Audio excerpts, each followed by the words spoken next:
Hi, welcome to the Paranormal Peep Show for this October edition. I'm your host, Neil Geddes-Ward, minus my co-host, Andy Chaplin. Andy's actually out busy. He's actually busy doing his tuned-in events where he does psychic nights at pubs and organises all these fantastic psychic readers. And obviously October is his most busy period. So good luck with that, Andy, and we'll catch you next month. So I'm doing this completely on my Todd, but I'm happy to welcome back a guest that's joined us a few years ago, and that is Steve Ward. Steve is also a host on the Paranormal UK Radio Network of the High Strangeness Factor. So welcome to the Paranormal Peep Show once again, Steve. It's great to be back, Neil. Thank you.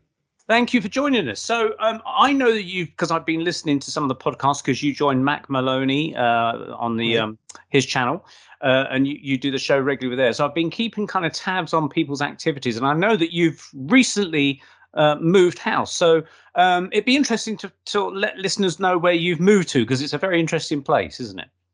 Well, I used to live in Michigan, so I'm a displaced Michigander, and I'm living deep in the Ohio Valley in West by God, Virginia.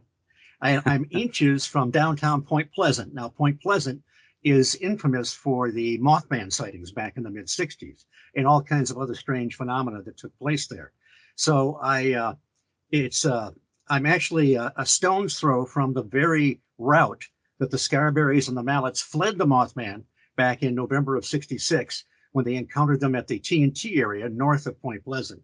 I can step out my side door and look down and see the flood wall that separates me from the mighty Ohio River and the Mason-Dixon line for that matter. And I'm just a few streets away from 6th Street. And that was where the old Silver Bridge used to span across Ohio before it collapsed in December of 1967. So I'm in the heart of Mothman country. I can actually, I'm working weekends at the Mothman Museum, which is extremely well done. It was founded by Jeff Wamsley, who also co-founded the Mothman Festival. I can literally walk to work if I want.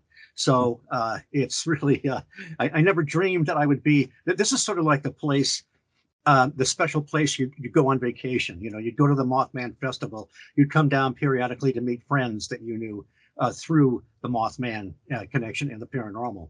And so now my only dilemma is I don't know where I will go on vacation from now on, since I'm kind of living in my vacation spot. So what prompted the move? Obviously, it's an interest in the place, but I mean, you must have thought, right, do it or don't. And you must have thought, right, I'm going to do it. So well, was there factors that did that? I considered a lot of places. I was getting up there in years, a little too old for a house with too many stairs and with the washroom upstairs. You know what I mean? So I thought, you know, the writing's on the wall, and I was thinking about an apartment at first, but I found this little house. It's kind of a homely little house. I don't know if your listeners are familiar with the old TV show with James Garner called The Rockford Files. I remember it. He was a private detective. And the premise was he lived in this really ugly looking trailer, but inside looked very nice. Now, of course, inside was just a Hollywood set, and the trailer, the outside, the exterior was just a prop. But that's I kind of think of myself as Jim Rockford with a bit of a homely house, but it looks great inside, you know. So that's where I set up. Wow. Now, I think he lived in the trailer with his dad or something, didn't he? Or what's that now? Did he live in the trailer with his dad in the Rockford? Oh, well, his dad lived, his dad lived in town, I guess. But the guy, Noah Berry Jr., who was a great character actor, and you actually believed he was Jim Rockford's father, you know. So he was in a lot of episodes hanging out. Yeah, we used to have it, I think, on a Friday night here in the UK on the BBC. And I wasn't a great fan of it, but I used to catch it now and again. Of course, you're a fan of the British TV show, which is something that I've actually been involved in, isn't it? It's the Midsummer Murders show. Yes, and the amazing thing about Midsummer Murders and its environs is the number of dead bodies. You know, it makes you think that it's safer to be in the U.S. than in Britain, which is probably not the case. But, yes, it was started watching it quite a few years ago, I guess in the 90s, and when it hadn't been on for too long. And John Nettles was great as the lead. and he would have various sidekicks over time. And now Neil Dungeon, I think, is Yeah. and they're just very high quality. They have a certain style, and I love the opening music with the theremin, which sets the tone for the episodes. Yeah, well, I had it all got started actually through my brother, my younger brother, who he got to know an actor's agent, through just talking to them at the pub, I think. And they said, "Oh, we're always looking for extras."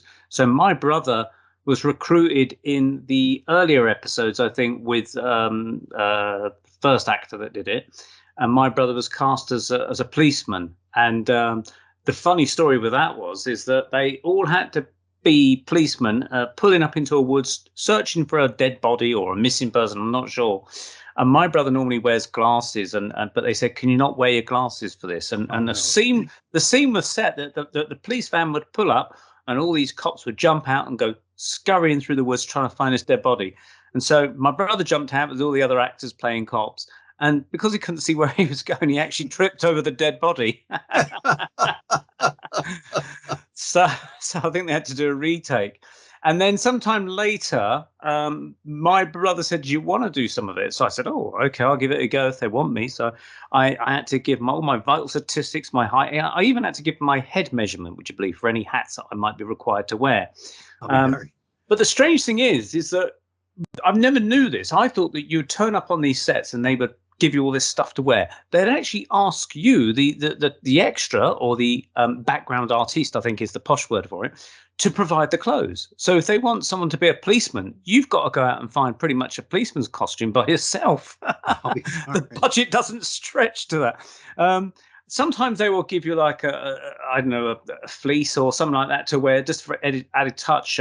So I took part in the first one. I was told to turn up as something, and I didn't really know about this policy of having to find the clothes. So when I got there, they kind of complained, saying, "Well, where's your costume?" I said, "I didn't know how to wear one. I'm sorry." Now, luckily, they had a costume department there full of racks of clothes. So they fitted me out with something, but they seemed a bit annoyed that I hadn't kind of sorted something out. But no one ever told me.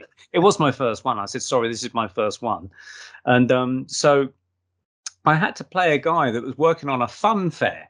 And I think it's the Wall of Death, where they have a motorcycle going around this Wall of Death.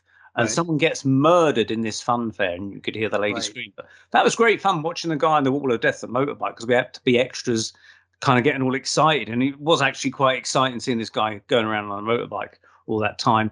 And then another time I was called back, I had to play the part of a guy walking down the road with a lady, and two women come out of this house, and they're having an argument, virtually a street fight. And me as an extra, I have to kind of look across and go, "Oh my God," or something like that. I wasn't allowed to say anything, but you're meant to be mouthing it or something. And then the final one I did was where I had to be an extra on a cricket ground thing, where it was like people playing cricket. And it was such a hot day, and I was just a member of a person supposedly sitting in the cricket ground watching this cricket match. But they had loads of other extras who were actually just dummies just sitting in chairs, hundreds of them. It was quite interesting. So you wouldn't see them from a distance. And so I had to sit there, and I was chatting to this guy next to me all day, and it was just so hot. And I was meant to be doing it the next day, but I was just beat by the sun. And I said, "Oh, I'm not coming back for this." So I just phoned into the agent and said, "Sorry, I can't do it. I'm not well." And apparently my brother, who was also doing it that day, I said to him, did it matter, the fact that I didn't turn up? He goes, "Yes, it did." I said, "What do you mean?" He said, "They had to rearrange all their camera angles and shots because I was no longer in the shot, and it would look wrong on the continuity. So they had to rethink everything, all because I took the day off, So I thought, oh, they're not going to employ me again. But in fact, they did ring me up and ask me if I could be an extra. But I wasn't really that interested in that. And I said to my girlfriend, I said, "Look, do you want to do it?" And so she goes, "Well, yeah, okay." So I said, "Look, sorry, love." Yes, sorry, she's shouting, she's listening. She goes, "They did ask both of us, but I kind of didn't want to do it." So I took her up to the town where it was happening. I drove her there, and I explained. I said, "Look, they're going to sit you on this extras bus pretty much all day. They might call you for 1 hour, and the other 9 hours are yours. So I'm going to go out and get you a load of magazines to read." But as it happened, they chose her for every shot of the day. She was in every scene. And it was the episode where it was something to do with someone gets murdered, a wedding planners thing. And it's called Till Death Do Us Part, I think the Okay. thing was. She was in the events office and playing a secretary, and they even gave her a speaking part as well. So if you ever watch that series, she's a blonde lady with her hair tied back in a bun, wearing a nice smart thing, working in this office. Sometimes you can see her through the blinds and things like that in the background and stuff. But she really enjoyed it. She thought it was good fun, but it was a long, hard day for her. But anyway, that aside, But our I was TV, going to say, I was yeah. talking about their high production values until I found out they made you buy your own costume. Oh, yeah, high production values. A funny story before I move on from this was that one of the things that I had to do, they set up like a small pretend cafe in someone's garden, which obviously they got permission from the owner of the house to do this cafe scene, and they made it look like a little nice tea garden cafe place. But the access road that ran through this area actually got to other cottages, and the whole film crew basically took over this whole piece of road. And the next door neighbor, when they started to do the shots, did not take kindly to it. And he came out and he wanted to get his car out. And he was effing and blinding at the crew. And he says, if you don't move, I'm going to ring the police. And so they literally had to mob their set or whatever. And we had to reshoot elsewhere for the day just because this guy was going to threaten to call the cops, you know. But what you don't see behind the scenes, as they say. So it was a bit of an eye opener, but it all came out in the wash, as they say. So it looked all right once it was on TV. But anyway, getting back to your move, how did you end up with a job at the museum, the Mothman Museum? Well, I've been coming down. My first time to Point Pleasant was actually in 1977 after I'd read John Keel's The Mothman Prophesies. I just wanted to see the area. So I stayed at the Low Hotel in town. I found the TNT area, which is about 9 miles north of Point Pleasant. That's where they used to make munitions during World War II. And it was a huge complex. You can see the old photographs of that. But it's pretty much, it's the McClintock Wildlife Area now. In the 60s, when they first saw this thing, it was pretty desolate. Not much was left of what was there. So I came down to, and the old North Power Plant, where the Mothman was seen, one of the original sightings was there. So that was my first time. But my first Mothman Festival was 29 years later in 2006. And I was, I had a grin from ear to ear. I mean, this was just so awesome. You're right there on the edge of the Ohio River.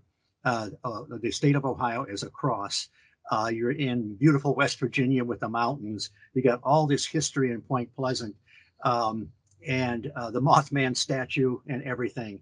And so I got to meet several people over time.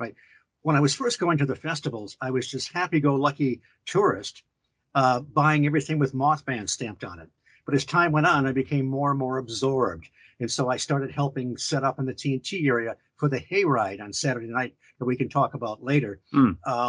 And working a lot behind the scenes and occasionally even speaking at the festival. Jeff Walmsley, who again co-founded the festival, told me if I ever moved down here, he had a job for me. So that's kind of how it worked out. So I'm kind of the information jockey at the Mothman Museum. On weekends, it gets pretty busy. Jeff will call me in other times, occasionally on holidays or whatever. And I basically, the museum is set up where the front part has all the cool stuff like the T-shirts and the books and actually some very high quality Mothman merchandise, DVDs and so forth. The back part costs you a few bucks to get in. That's the museum. And Jeff has done a phenomenal job of collecting all the history and the folklore, including some of the movie props from the film, The Mothman Prophecies. So I usually I'll wander around back there and ask people, is this your first journey to the Mothman Museum? And usually they say yes. And we get people from all over the U.S. We had two gentlemen in from England the other weekend, family in from Puerto Rico, and a young man in from Mexico. So there are people that set this as a destination. Wow. You know, some of them just see the sign on the road and stop in. But and I also will wander out to the street next to it, is where the majestic Mothman statue stands, and it was sculpted out of stainless steel by Bob Roach, who's done other historical figures on the other side of the flood wall. But it's a very stylized representation of the Mothman. Doesn't really look too much like it did. Mothman looked nothing like a moth. Let's get that straight. But anyway, it's just a lot of fun. People will go out there and I'll offer to take their picture, because usually you've got a group. One person has to stand back and take a picture of the rest. So they appreciate it when somebody's there to take the entire picture. Now there's a part of the Mothman that people don't know about. How can I state this? Well, if you walk around to the back of the Mothman, his I guess, shall we say, posterior looks very realistic. We don't know who modeled for it. We don't know if who got close enough to give that description. But people, I will tell people after they take their pictures, I'll say, okay, now to get the full Mothman experience, to get the full Monty, so to speak, you have to step around the back of the statue. And I tell them, you're either going to smile or grimace. And usually they smile. And some of them want to get their picture taken next to it. So then what I do is that they have actually up on the building next door is a 24/7 camera feed. So I tell them after they've taken their pictures by Mothman's rear, I tell them, okay, now everybody in the entire world has seen you on the internet stare at Mothman's tuchus. So there you go. But it's just a lot of fun. People have a great time. And sometimes I get in great conversations with people in the museum. But I kind of stand back. I don't, I have a few personal connections with the museum. I donated a magazine that when I was in high school, we had our UFO group, and we published a magazine, kind of an amateur UFO magazine, 6 issues back in 68, 69. And there's a few other personal connections, things I can tell people about if they're interested. So, but I don't force myself on them. I'm not one of those tour guides that you just can't, like an insurance salesman, you just can't get rid of. So with your kind of skills of knowing all about the background of the Mothman and things like that, you must get asked so many questions. Do they kind of ask pretty much the same questions all the time, or do some stump you? It's usually about the same. I mean, most people have heard about the Mothman from the film, the Mothman Prophecies, starring Richard Gere, Laura Linney, and Will Patton. That film's almost 20 years old now, which is amazing. But now, see, I was the guy that was following John Keel. I actually saw him on television once, being interviewed on one of the New York talk shows. But I was reading his articles and his books, and I knew the Mothman Prophecy it came out almost 10 years after the events. And man, I was there in the bookstore to buy the hardcover with the dust jacket. That's how old I am. And, it didn't sell well at that time. So I've known about the Mothman for actually, I was in junior high school in November of 1966. And that sighting where the 2 couples were chased from the North Power Plant in the TNT area south on Route 62 right into Point Pleasant, that hit the wire services all over the world. And I thought, how cool is that? A winged humanoid chasing this car down a lonely country road. And that was even before Mothman had a proper name. He got dubbed Mothman later on by some creative copy editor, probably. It was probably inspired by the Batman TV show, which was popular at the time. So just to play on that. But the people that saw it described it as about 6-7 feet tall, vaguely humanoid-like, with maybe a 10-foot wingspan and bright red glowing eyes. So, and then John Keel chronicled about a little over 100 people he talked to that year between November 66, December 67, that had seen it. So the fact that all these people have seen it, I mean, John Keel and obviously interviewed all these people.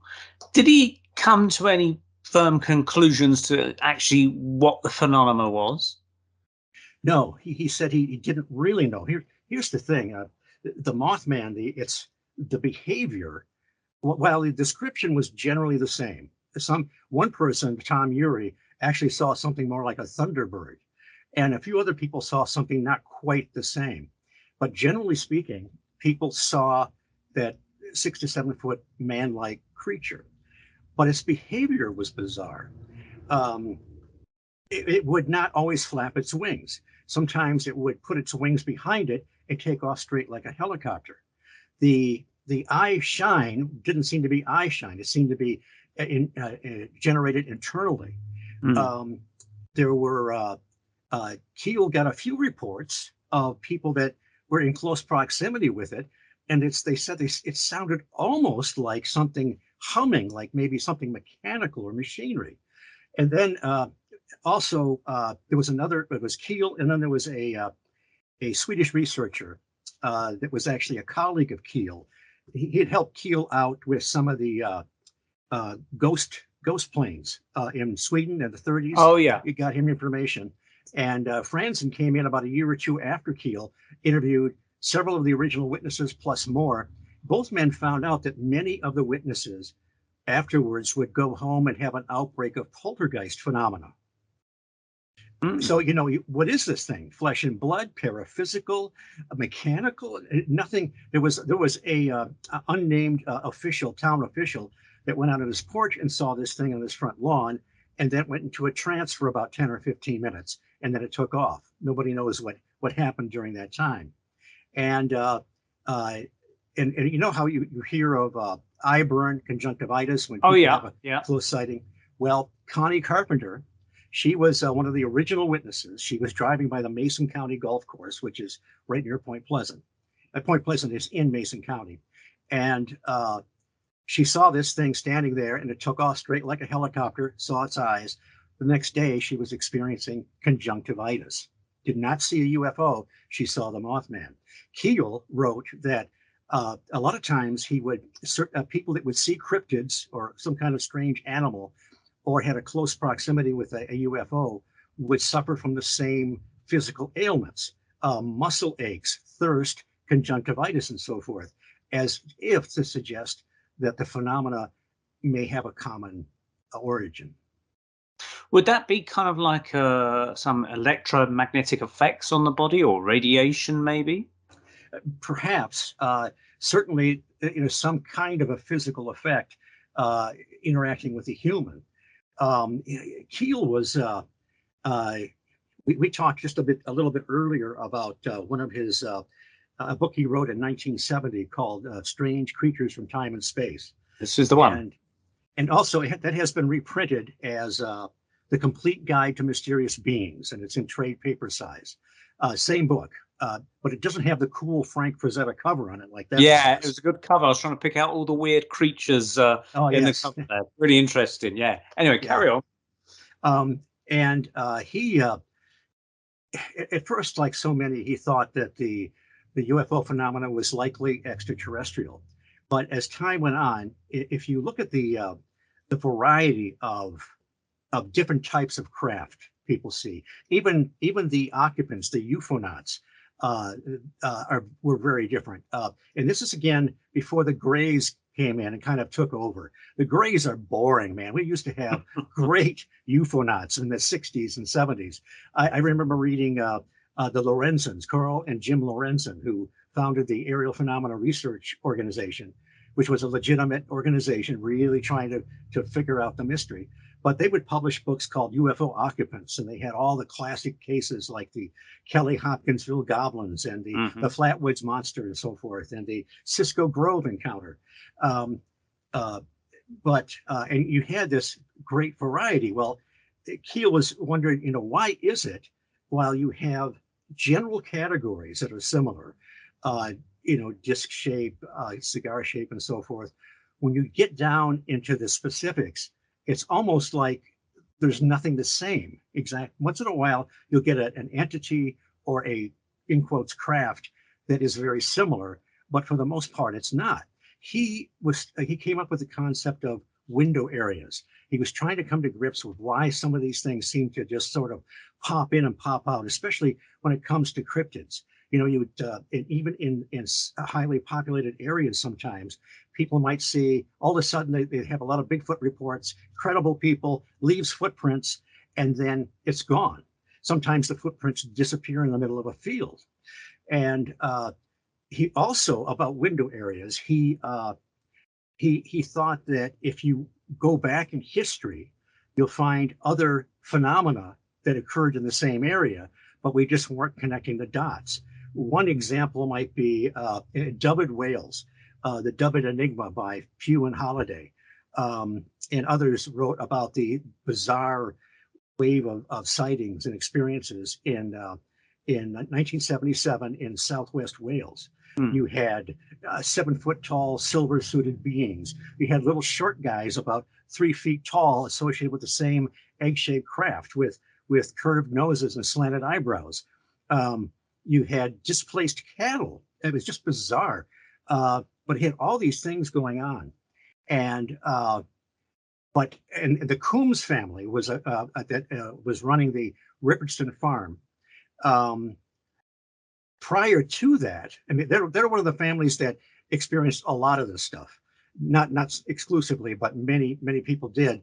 But prior to that, they were living in a trailer, a caravan near the ocean, and they were having some mild poltergeist phenomena. And they would look through their window at 10 p.m. at night and would see an apparition, a vision of the Virgin Mary suspended in the air with her rosary in a white gown. And then at some point, it would morph into an image of Jesus. And this happened night after night. Several hundred people came and they saw it. This, I don't know if there's any connection or not, but it may go along with Keel's idea of a window area being active for strange phenomena.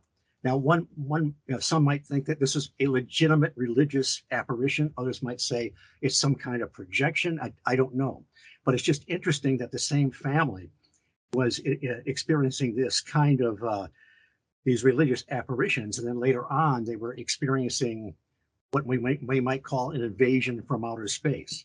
So that was the beginning. But then the book that really messed me up, Neil, I got to tell you, I was a very happy guy with the idea of ET and investigating, taking soil samples, maybe giving us a ride once in a while.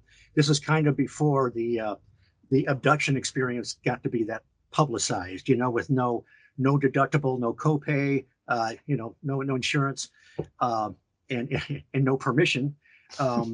But then I read Operation Trojan Horse, and that was written about the same time as Strange Creatures from Time and Space. And that's where Keel begins to connect the dots with all types of phenomena, cryptids, ufonauts, UFOs, psychic phenomena. And I kind of came kicking and screaming at first, but he kind of made the case, and he talked about that some of these manifestations may be temporal. He called them transmogrifications of energy. And I love that word. Nobody uses that much in normal conversation, right? But he suggested that these things may be, in some cases, a natural condition of the planet, whether it was an intelligence or just something very, very natural and part of our system on Earth. He thought that, in fact, it's very hard to condense Keel into a couple paragraphs, but in some cases, he thought that these strange meandering lights might be the one objectively true part of the phenomena. People would see these things and then be programmed. Some would see maybe a giant black triangle. Some might see a hairy biped across the road. Sometimes people will see a group of people will experience a UFO, but not see it the same way, or some may not see it at all. So he did think that these things became at least temporarily physical because they left footprints and hair samples and landing marks and so forth. But it just seemed that it was very elusive, and they may not actually represent an extraterrestrial or a force at all. So if Keel was around today, do you think he would still hold that opinion? This Yes, well, he did. If there's several great collections of his articles from over the years, 60s, 70s, and so forth. And in the one called "The Great Phonograph in the Sky," there's 2 or 3 interviews in there, and he did actually soften his. For a while in the 60s, when he was investigating the Mothman stuff, he kind of rejected the ET idea completely. But later on, he left the door open that it could be another possibility. I think you could say that Keel believed there was more than one answer to these things, which I believe. And he also talked about in Trojan Horse. He used the term ultra-terrestrial, and it was kind of a literary device. He said to differentiate between the idea of extraterrestrial. We don't really know what this force is, but it does seem to have existed alongside us for a very long time. And he said he borrowed the term from Ivan Sanderson. And of course, Ivan Sanderson was a friend and colleague. He was the great British naturalist transplanted to New Jersey, probably best known for the Abominable Snowman legend come to life, and many other great books on UFOs and the unexplained. So he used the term ultra-terrestrial, which has been around for a while now. And the thing is, if you read Keel's books and articles over time, he wasn't static in his thinking. He would look at different ideas. I think he thought that some of this, whatever this force or energy was, some of these things sort of were co-created with us, because if you look out through history, you look at the meandering lights. They used to be exclusively fairy lights, and some people thought they were, in different cultures, thought they were some kind of a witch carrying a lantern on their broom. That's what that light was. And later on, we had the ghost planes, the ghost flyers in Sweden. Sometimes people would just see a light, and sometimes they would see some kind of a massive airplane. There were the Foo Fighters in World War II, the other strange lights chasing planes. So and you had the airships, the 1897 airships, and there were different waves of that. The thing is that so many of these things, including the UFO wave, they were always a little bit ahead of us. I mean, when the airships showed up, dirigibles and zeppelins were really not that viable. And so it's almost like some of this, he talked about paranormal mimicry and the reflective factor. He thought that a lot of this very much reflected human consciousness at the time. I think we could even talk about Carl Jung and his, he wrote the book Flying Saucers, A Myth of Things Seen in the Sky. And he didn't reject the idea that some of these things may be actually solid craft or solid manifestations. So it's a little bit like this. I call it the Red Queen effect. Remember the Red Queen in Alice in Wonderland? The Red Queen told Alice, if you're going to get anywhere, you got to run faster and faster. And poor Alice would run faster and faster, and the trees weren't moving anywhere. That's the way I feel sometimes when we delve into this stuff. The trees are standing still. And, don't you feel like once in a while you get kind of a grasp on part of it, and then you find something else that's, that's not going to work. So why do we punish ourselves, Neil? Why do we do this? Yeah. It's the never-ending jigsaw puzzle that hasn't got a lid. It's like a 1,000-piece jigsaw puzzle, and we have about a half a dozen pieces. Yeah, and all the other images are slightly faded off the pieces, and we're not sure where to put those anyway. And then when we look again, they've gone. So I did recall reading Operation Trojan Horse that John Keel made a note of when UFO sightings were most likely, and I forget the days. It was like Tuesdays and Wednesday. You call it the Wednesday phenomenon. Yeah. Now that's a really interesting thing that no one else had thought of, but he seemed to sort of, he gave ideas why, that there was less people around at a certain point at night, so that they could come in, do whatever they had to do, and was seen by less people or something. Because if they went out on a Saturday night, more and more people would be out on a Saturday night and more likely to see them. And Wednesday seemed to be the quietest night of the week kind of thing. And I think he was finding, if I recall correctly, that between the hours of 10 p.m. and 4 a.m., you're more likely to see one, even though there's fewer people out there. There's another researcher. His name is Ahmad Jamaluddin, and I don't know much about him, but he has written articles over the years for Flying Saucer Review. Great British publication. I don't know if it's still going. It started in 1955, and there's a great archive you can get on Kindle. But he wrote a book. It was called 60 Years of... it's something like 60 years of humanoid events. And what he did was he took the database from another great researcher, Albert Rosales.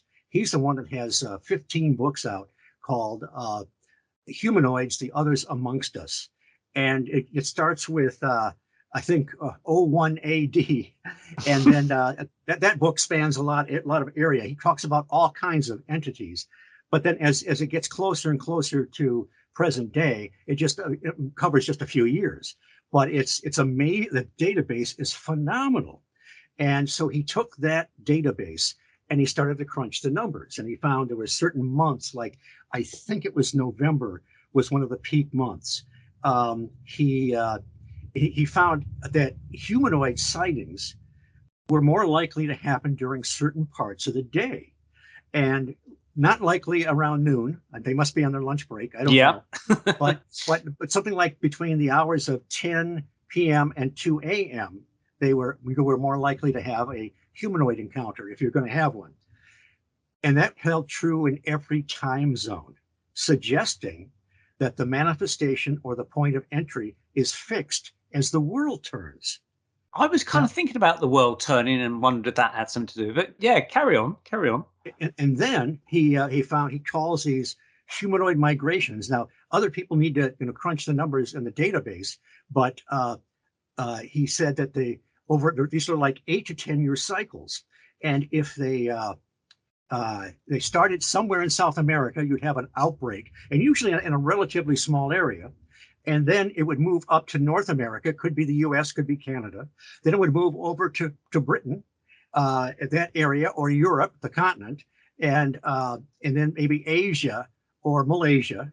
And then it would come back around again and start in South America.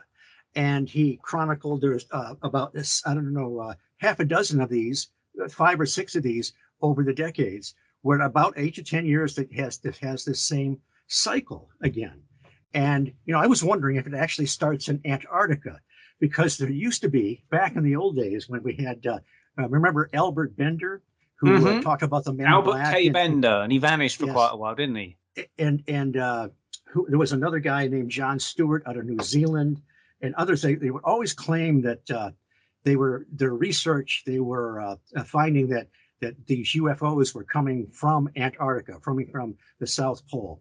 And then the Men in Black would show up because they were finding out stuff they shouldn't. But I just wonder, it could easily be, perhaps there was something to it. Perhaps these things start in Antarctica, but there's not enough people there to report, landing in the snow there, and then they move up through this cycle. But that's, I think that it's just very fascinating. The one thing it does demonstrate, if true, these are not hallucinations. Hallucinations aren't going to go in a pattern like that. So anyway, very interesting. And Keel was the one that really kind of started this kind of research, really, with the Wednesday phenomenon. Now, you talk about the 8 to 10 year cycle of these things. Now, I've been looking at the idea, you mentioned South America as well. And I've always wondered this to do with spirit manifestations. There seems to be a lot of like psychic healers and psychic surgery and lots of kind of UFO activity down in South America. And we had a guest on the Paranormal Peep Show last year who said that his deceased wife materialized in his bed one night. She'd been gone about 8 years, but he said, although it was dark in the room, he could definitely feel her body. He ran his hands up her leg. He knew it was her body. He recognized it. Put his hand on her stomach and everything like that. He knew it was definitely his wife, and she was there for a few minutes, and then she kind of faded away. And he looked into it and found that night that she manifested in his bed happened to be the night of like a solar flare. And that got me thinking, because I said, oh, it sounds like then she used the power of the solar flare to kind of surf in on her energy in some way, maybe. And so I'm aware of the Van Allen radiation belts that encircle the Earth, which is trapped radiation particles from the sun, and they're caught in our magnetic flux of the Earth's magnetic core. Now, there's something called the South Atlantic anomaly, where the radiation is normally about 600 miles above the Earth to about 25,000 miles out, but there's a part of it that actually dips down, called the South Atlantic anomaly, and the radiation comes down a lot closer to the Earth over the complete area of South America to just above 200 miles above the surface of South America. And so based upon what our guest has said about his wife appearing on the solar storm kind of pattern, there's been like reports of this famous medium, and he's deceased now, Mirabelli. He was able to manifest fully materialized spirits that materialize in the air, not in like a darkened seance room you would get maybe in typical Victorian or even more modern times, where we'd have blacked out kind of curtains and a seance cabinet or whatever, and someone would come out in an infrared light. These spirits would come out of the sky and descend and then walk around and talk to people. There was a case of a deceased girl that had been gone for 3 months, and she materialized, and she was examined by a doctor, and she poked out her tongue and he took her pulse and everything. 10 minutes later, she floated back up into the air and dissolved. So I was wondering, because of the remarkable properties of these psychic surgeries, the mediums, maybe the UFOs, that the South Atlantic anomaly, i.e. the radiation dipping down there, might have something to do with this phenomena. And because you talked about the cycles of 10 years, I know that sunspot activity gets to a peak every 11 years or something. Right. So I'm just trying to work out, could there be connections with the phases of the sun, that energy, and you're talking about the rotation of the earth and that kind of stuff. I don't know. It's just postulation on my part. There could be all kinds of underlying things. And one area that I'm not well versed in is there are a lot of people that have done research into things like magnetic lines of force, magnetic anomalies, granite, quartz in certain areas. It may well be that there are certain geological features and electromagnetic features that aid or exacerbate some of this phenomena. And it's possible that we just have the tip of the iceberg on this, and that there's so much more. Now, I wonder are these manifestations real, or are they manifestations that are more like thought forms or projections? In other words, if he had experienced what his wife, was that actually his wife, her soul, her essence there, or was it something to do with the memory of her, that perhaps there was some outside stimulus that could have brought it into existence? But I wonder, in some of these things, we talk about tulpas and thought forms and the Slender Man, which is supposed to have somehow come into existence from an internet website. I don't know about that, but and then you have Alexandria David Neal back in 2010 wrote Magic and Mystery in Tibet, and she's the one that is supposed to have created a tulpa. Oh, right. Yeah, that story. And then she it kind of turned on her. It got very nasty. He was supposedly a jolly, chubby little llama, the sage, not the animal, and only she could see it. She learned how to create supposedly the tulpa, the thought form from the Tibetans, and then it got to a point where it would sort of start to play pranks on people, and then it got kind of nasty, like a poltergeist, and its features changed where it looked kind of lean and lost weight and looked kind of evil. So, and then supposedly it took her a long time to actually destroy it with her mind. Okay, look, I don't know if it's true or not, but it is interesting that it went through the stages of friendly, kind of intimate, and then nasty. And I saw a parapsychologist years ago on TV. I don't know who he was, but he talked about automatic writing, and he said, most automatic writing is coming out of your own subconscious. He thought some of it was in fact from elsewhere, but he said, interestingly, it will start out very friendly and intimate and talk to you like it's somebody else, and then it could get very nasty and so forth. But you have to understand it's really coming from you, so don't freak out about it. Well, then I thought back to John Keel. That sounded just like John Keel's silent contactees. In the Mothman Prophecies, that's where the prophecies part comes from. He was in contact with all these people that firmly believed they were in contact with some other intelligence, some sort of space brother or whatever. And in some cases, it seemed like it was strictly channeling. Other cases, they seemed to indicate that they were actually face to face with some entity. But they would have this relationship where they would get prophecies, and they would come true. And it would go on for a while, and then sometimes they would be given a ridiculous quest. Like one woman was supposed to be looking for a crucifix in Brooklyn that she could never find, and one guy, had actual predictions come true. And then the big one, get your buddies together on the hill. The Space Brothers are going to come down and save us. And of course, the Space Brothers don't show up. So you have that same pattern, perhaps, with this, whatever this force is friendly, intimate, and then later on, sucker, So again, that doesn't exist everywhere in the paranormal, but it just seems like it might be a pattern.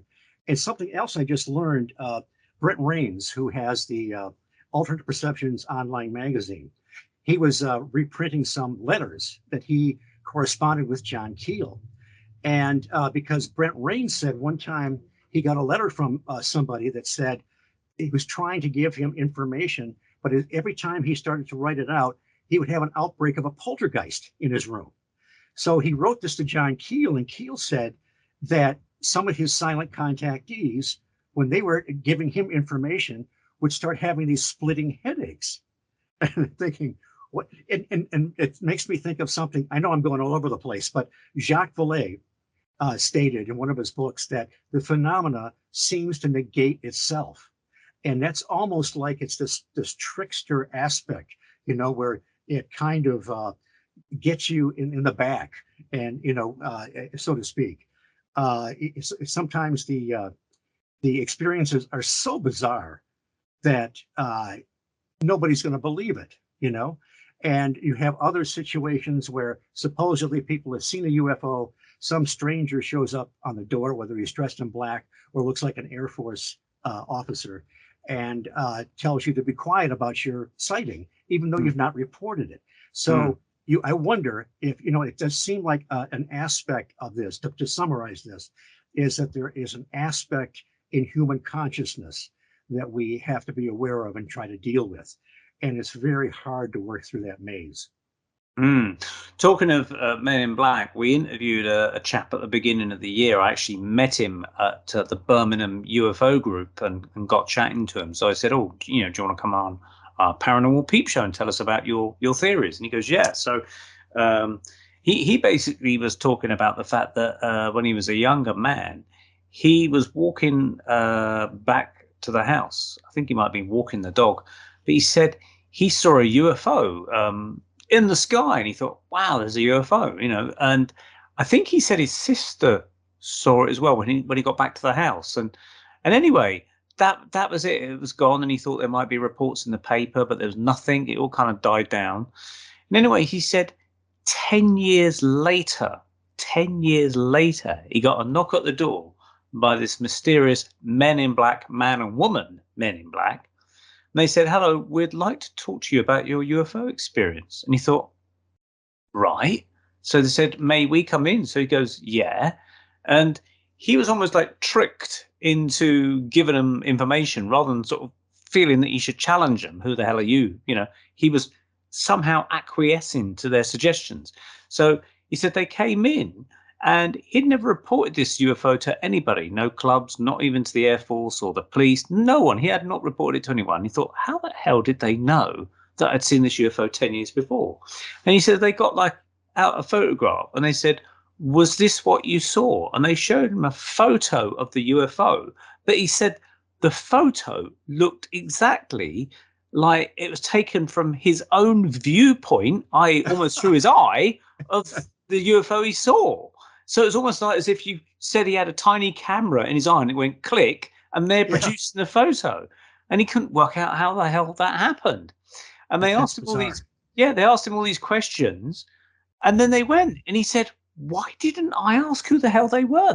They just went, and that was it. It was just a very, very bizarre happening, Well, that's not unusual, where these individuals come to the door and they don't understand why they didn't question them or let them in. Jenny Randalls talks about she wrote a book on the Men in Black.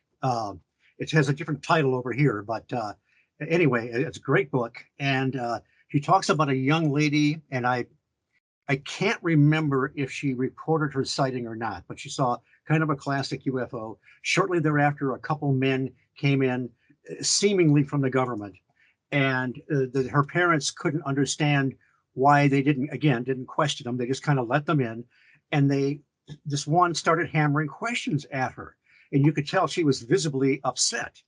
And the questions she listed, some of them, they didn't make a lot of sense. They weren't going to reveal a lot of information. And so Jenny got the idea that, well, why don't we put her under hypnosis to see if we can glean anything else? And when they did, they found that, at least in her mind, you had the one guy asking her verbal questions, and the other one was sending her a telepathic question. So this bombardment was just freaking her out. So again, it's another one of these sort of nonsensical things you can't even begin to explain. I talked to a lady that had an experience with good men in black. I don't know, maybe they were angels dressed like men in black. This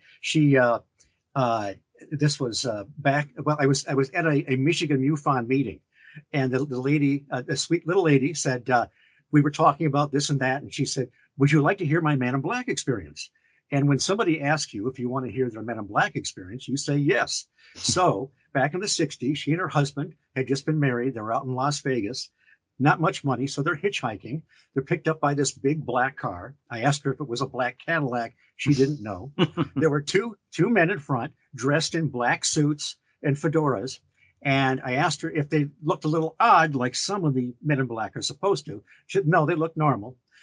She offered a feature that was very interesting. She said the dashboard was weird. It had all kinds of lights and dials on it. Well, there's maybe there's one in one of Keel's book and another one I've read where people talk about the same thing, that they have been in supposedly a Man in Black car. And that's something most people don't know about. And she offered it, without any kind of, So anyway, it could be that she planned this and thought she found a live one, but I don't know. Anyway, so they took them along their way. They got out. They said they were ready to get out. And one of them turned to her and said, we think you should wait a little longer. And so they both fell asleep. And then they wake up later, and they don't know how long they slept. And they thank the men, and not thinking at the time how bizarre all this was. They walk to a small motel. They walk in. The proprietor looks at them and says, "My God, it's a good thing you guys didn't get here earlier." And she said, "Well, what do you mean?" It turned out that another couple had robbed a store nearby. They didn't look identical to them, but they were dressed similarly and from out of town. They could have easily been mistaken for this other couple.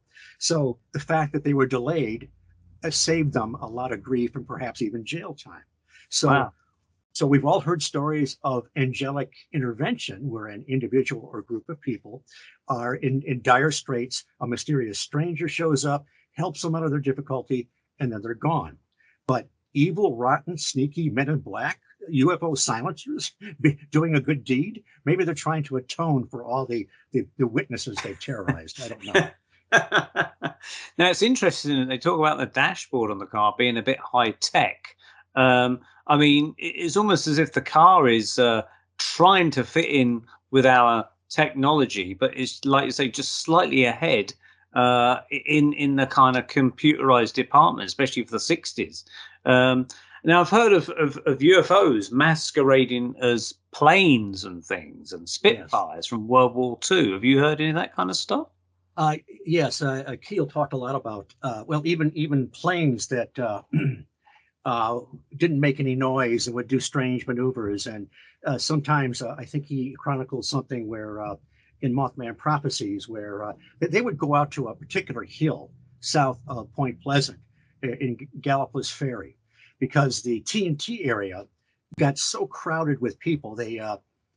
Everybody went out there with their shotguns and bow and arrows because they were going to bag the Mothman, right? So Keel and his entourage would go way down into the hollers in the middle of nowhere, and they would see all the strange lights come over. And I can imagine it can be pretty lonely and desolate down there now in some of those areas. Imagine what it was like a half a century ago. But one night they saw it was a plane. It was a noisy. It kind of went into a cloud, and it came out as a strange light.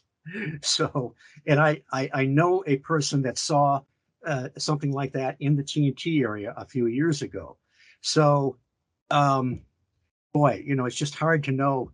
If you can't trust your senses, what can you do? But you know what? The important thing is that we really need to listen to people and their experiences. I mean, it's so easy to go in with a preconceived idea, as I had back in the ET days. Man, I didn't want to hear anything that John Keel was writing in Trojan Horse at that time. But so it's just it's like paradox upon paradox. Whoever said the paranormal had to be normal. It's right. the para extraordinary normal. I mean, it's like I've been reading recently about these Wollaton gnomes. Do you know about the case of the gnomes in the park? I know of it a little bit. Is that the guys that drove around with little cars? That's right. Yeah, I've Children, been reading. yes. It happened in Wollaton Park, which I understand that the manor house, Wollaton Manor House, was used in one of the more recent Batman films as Bruce Wayne's Oh, house or okay. something. Don't know which one it was. But on the edge of the park in 1979, I think it was 5 or 6 kids, about 8 years old, were playing in the park about 8 p.m. at night. They saw this movement in the trees, and out came these little gnomes in these little cars, for want of a better description, except the headlamps were more triangular. They didn't have a proper steering wheel. It was more like a handle they turned, but they kind of leaned left and right to kind of steer it. And this thing kind of floated over logs. And there seemed to be about 30 of these vehicles chasing the kids, a gnome in each vehicle. And it was chasing them. Now, it sounds crazy, but the headmaster interviewed all these kids separately, and all their stories kind of pretty much tallied, which suggested that they had indeed seen something. And I was reading other reports from people in that same area from like 50 years before, or 70 years before, had seen small men that she described as very small policemen standing in the doorway of the lodge to this area, like a little lodge for the gardener or something like that, of Wollaton Park. And they seemed to be laughing and smiling, but she thought they were like little policemen about 3 foot high in the same area. And another occasion, another lady reported, again, walking through that park area, that there seemed to be gnomes that were following her, and they were showing her things around the park, and again, being very friendly and jovial. And it all sounds a bit crazy. You're thinking, well, what's going on there? But then there's another case of a lady in 1940 who lived in Cornwall, and she heard a strange buzzing noise outside her bedroom window at night, and she looked down into her garden and described what she thought looked like a gnome going around her garden in a small little car, round and round in her garden, until eventually it just vanished in the darkness. So I don't know what's all this about gnomes, but whether they're real beings or they're masquerading or something, and it's a John Keel thing, I don't know. Well, we have all kinds of different UFOnauts, and then we all have all kinds of different elementals, gnomes, fairies, leprechauns, and so forth. Sir Arthur Conan Doyle, who was fascinated by the subject, his book, The World of Fairies, he talks about how the elementals, the fairies, sometimes their appearance, it depends on the individual looking at them. So perhaps this was the context of what the children saw. And it sounded like John Keel 100 years earlier, and also, if you look at some of the reports, say 50s, 60s, 70s, of the UFOnauts, if you were to change their silver suit with a little green tunic and a little red cap, in some cases, they would look very similar to that. And of course, Jacques Vallée and others in Passport to Magonia demonstrated that there are many, many elements of folklore that mirror some modern day UFO experiences, like missing time factor is something that occurs with the little people as well as the abduction experience.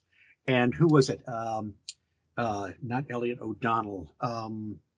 Can't think of his name. Wrote Welsh folklore. It talked about how wayfarers along the road at night would be very afraid of a mist, because sometimes the fairies would grab you and take you up into the air and then deposit you somewhere else. What does that sound like? It sounds like an old time abduction, But yes, there's there's quite a lot of information about, even I mentioned David Wales. people that were in close proximity with the some of these silver-suited beings developed a kind of a dermatological condition with their skin. Well, there was a tradition back, something called elf disease or elf burn, which was also some kind of a dermatological condition if you had some kind of encounter with the elves. Now, there's no way to determine that it's the same thing or not, but interesting nonetheless that in both encounters, they had this kind of skin problem. And you even have, in Dovid, you had displaced cattle. The Coombs family, they locked up their 100 cattle in the pen. They've got the deadbolt there and the strap on it so it wouldn't be moved accidentally by the cattle. The next morning, they're gone. Everything's locked up, but the cattle are gone. Where are they? A half mile away at the Broadmoor farm. Now, the thing is, if somebody thought, okay, we're going to pull a prank, this is a pretty heavy duty prank. You know, we lead the cows out. We got to go by the house where they're sleeping. And then we have to lead them over to the other farm because it's a 90-degree angle. And usually cows don't really, think that way. Like, let's make a left or a right, So a few days later, Billy Coombs takes 16 cows out, puts them in a pen, turns around, goes into turn on the milk machines, comes back, and they're gone. Where are they? The Broadmoor farm. Wow. So they and then you have the displaced Angus bulls in the Skinwalker Ranch. There were these 5 or 6 bulls that were in a pen, ended up somehow in this white trailer in a stupor, unharmed, but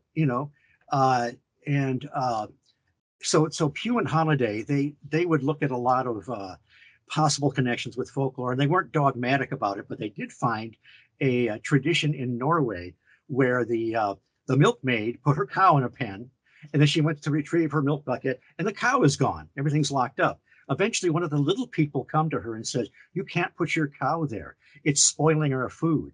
So they went off on the speculation train, wondering, well, perhaps the elementals derive their food from earth energies, and the proximity of these beasts, interfere somehow. But when the bulls disappeared from the pen at the Skinwalker Ranch, Terry Sherman's wife, Gwen, they were driving back and they were in the midst of all this craziness, strange objects in the sky, disembodied voices, cattle mutilations. She said, "I pray nothing ever happens to those bulls." And when they got back, they couldn't find the bulls. There was no footprints or whatever, and they found them in that trailer. And but they were unharmed. Unharmed. Let me give you one other one that'll be a little closer to home. Oh, go ahead. Yeah, no, it's interesting. Carry on. Alan Godfrey, right? Todmorden, England. He was a constable. He was called out one night because they found these cows in a gated community. They don't know how they got in. It's all locked up. And so he thinks it's a joke. He goes out and talks to the lady that reported it. And she said, "I might be old, but I'm not crazy." And sure enough, he and his buddy he and his partner found these cows where they shouldn't have been. She also had seen some kind of strange light. On the way back to the police station, he sees a classic UFO, draws it on his pad, and then he goes back. Later on, he realizes he's missing about a half hour. A few months later, he undergoes regressive hypnosis, and he has kind of a classic experience. The one entity, as in so many cases, is taller than the rest. He calls himself Yosef. He is in these white robes, but he's surrounded by these little guys that Alan can't even look at because they're so ugly. Sound like a really ugly looking gray to me. I'm not sure what they were. But then at one point, he's under hypnosis and he's describing what's going on. Jenny Randall's reported this originally. And he says, "There's a bloody dog in here. And it's hideous." A large black dog is in this, spacecraft? And it's kind of shades of the black shuck, that haunts the moors and the castle ruins in England. So again, these things seem to meander. All those things had something to do with displaced cattle, displaced livestock. What the heck? At least I'm not talking about some of the horrible mutilations that occurred. That I really don't understand. Yeah, that's where things get really physical. And I know that it was Linda Moulton Howe that kind of first brought that to our attention back in the mid-70s with a Strange Harvest film. But yeah, I mean, there's even been cases of human mutilations. I don't know if you know anything about that as well. Yeah. That's pretty scary. Yeah, I saw a video the other day on YouTube of this UFO. Whether it was fake or not, I don't know, but it seemed to be flying and it seemed to be dropping an object out of its belly and it fell to the ground. Now, the guy who had come across this video wasn't the guy that filmed it. And he said, well, if that was me, I would have walked over to where that had dropped the object and taken a look. But the guy who originally filmed it didn't seem to be so inquisitive. Now, it could have been fake. The speed this thing fell out looked to me like something that was small, like you'd drop, say, a ball, except this was supposedly, I don't know, a 40 feet UFO in size. So the object kind of fell quite quickly, suggesting that it could have been a model.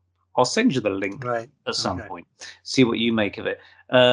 But yeah, I mean, I was trying to work out, was it a cow or something? You couldn't really work out what the shape was. It seemed to be circular with bits sticking out of it. So I really wasn't sure. You know, someone said it was rubbish or something. They're throwing out their rubbish. But I mean, I've never heard of that. But you'd think they'd be finding UFO rubbish bags everywhere or something. You know, it just seemed a very, very strange thing.